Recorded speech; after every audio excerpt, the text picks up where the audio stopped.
So we're here today at Ploughing 2023 and I'm joined by Vogelsang Ireland's David Whelan. David, can you tell us a little bit about what you have at the stand here at Ploughing 2023? So Breffney, we have a range of slurry technology products that are very beneficial in sustainable farming practices moving forward. So we have a range of less equipment. We have our 9 metre uni-spread trail and shoe that comes complete with hydraulic stop block, where it's electrically controlled from the cab. And we have a range of components. We have our rotor cuts, which is our inlet macerator. We have our power fill, which is aids the filling of tankers by 30%. We have a workshop here where we have demonstrations on how to service our different distributor heads on both our ECL and our ECQ. And we have our service technician here, Colin, who will aid customers on how to service the wearing parts of society. And David, can you just tell us a little bit about the power fill? How does that work and where is it fitted on the tank? So the power fill is fitted on the front of the tanker on the intake side, whereby it aids the speed at which the tanker can fill the slurry into the unit, and it increases the filling rate by about 30%. So we also have here, Breffney, a new product that we have recently launched, which is our XSplit slurry separation.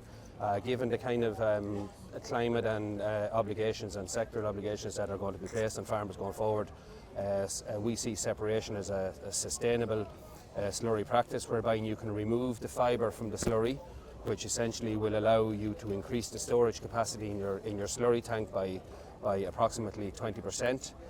Also, by removing the fibre, you are separating the fibre from the slurry, which places it into a clean tank.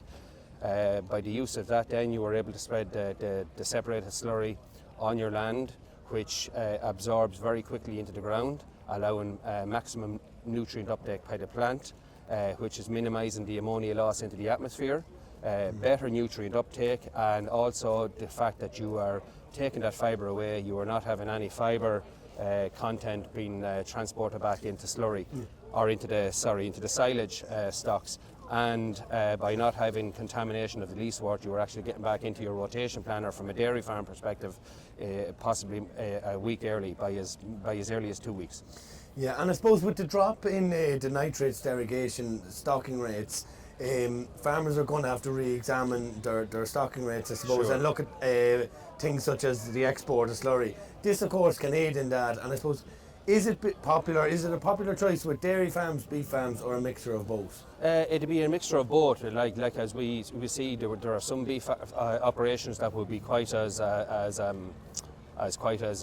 big as some of the dairy operations, so there are benefits for both sectors at that time, especially where you have people that are maybe caught with a storage capacity point of view.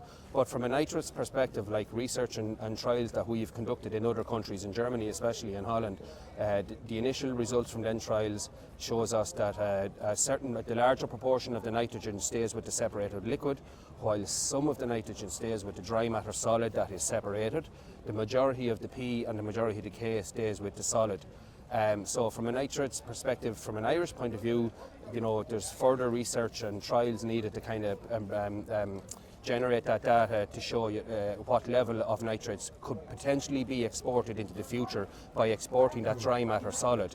The dry matter solid is essentially an organic manure, which is very beneficial to be ploughing down ahead of some cover crops or to be top dressed on land at the back end of the year, which is helping to bring up the SOM, the organic matter, and promoting the worm activity and generally benefiting the healthier soils. So definitely a popular choice on farms Absolutely. producing a lot of slurry. Absolutely. We had a recent demonstration here back in July, which was attended very well from farmers all over the country.